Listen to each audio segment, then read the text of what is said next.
ሰላም እንዴት ናችሁ? ዛሬ አያት ሪል ስቴት በሲኤምሲ ሚካኤል እያስገነባ የሚገኘውን መኖሪያ መንደር ምን ሊመስል እንደሚችል እና 138 ካሬ የውስጥ ፓርት ማሳየን ባላችሁ መሰረት ምን ሊመስል እንደሚችል ለማሳየት ተከስቻለሁ። እንደምታዩት ሰፊ የሆነ መተላለፊያ ወይም ደግሞ ኮሪደር አለው። ወደ ውስጥ ስንገባ 138 ካሬ ይሄንን ይመስላል። ወደ ውስጥ ተከተሉኝና እያንዳንዱን መኝታ ክፍሎችና እያንዳንዱ ክላሶች ማየት እንችላለን። እዚህ ጋር እንደገባን የምናገኘው የሰራተኛ ክፍል ባዝሩሟ ነው። ቀጥሎ ደግሞ የሰራተኛዋን ክፍል ከጎኗ እንደተሳተነላታል። ይሄም ያደረግነው ሰራተኛዋ ወደ ውስጥ ገብታ እንዳትረብሽ ሲባል የሰራተኛ ክፍልና የሰራተኛ ባዝሩም ለጎኗ እንደተሳተነላታል። ወደዚህ ስንመጣ ደግሞ እንደምታዩት ኪችኑ ይሄንን ይመስላል። ኪችኑን ነው ተከታተሉኝ። ኪችኑን እናየዋለን። እንደምታዩት ሰፊ የሆነ ኪችንና በቂ የሚባል ኪችን አለው። ሞር ሳሎኑ ደግሞ ስፋት በነገር ይሰራል። ለምሳሌ እዚህ ጋር ሳሎኑ በጣም ልክ ነው።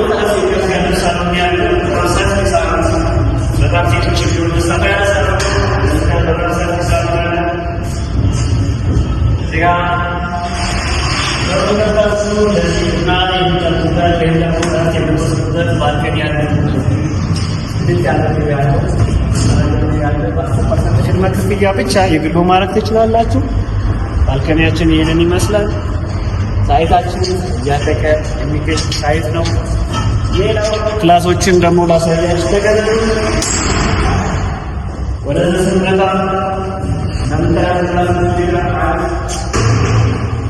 የልጆች ክላስ አለች። እዚህ ጋር የልጆች ክላስ ትመስላለች። በቂ ቁጥር ሳትሆንት በቂ የሆነ የልጆች ክላስ አለች። በመቀጠል ሌላ ክላሶችን ላሳያችሁ። ማስተር ቤድሩም ሁለተኛ ሳሎን በጣም ልቅቅ ያለ ማለት ነው።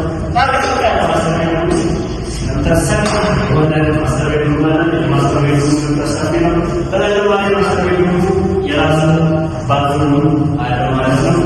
ለዚህ ልቅቅ ያለው ሲቀጥል ሌላ ክላስ የቀረበና ማሳለ ክላስ የእንግዳ ማከፈያችን ወይም ደግሞ የእንግዳ ክላሳችን ይህን ይመስላል። በጣም ደስ የሚል የእንግዳ በቂ የሆነ የእንግዳ ክላስ አለ። የእንግዳ ክላስ እና ለሌላኛው ለሁለተኛው ክላስ ደግሞ የሚሆን ተጨማሪ እዚህ ጋር ባዝሩም ወይም የጋራ መታጠቢያ አለ። በ20% ቅድመ ክፍያ ብቻ በ110 ሺህ ብር በካሬ እየሸጥን እንገኛለን። የበለጠ መረጃ የምትፈልጉ ከታች ባለው ስልክ ደውሉልን። መልካም ጊዜ ይሁንላችሁ።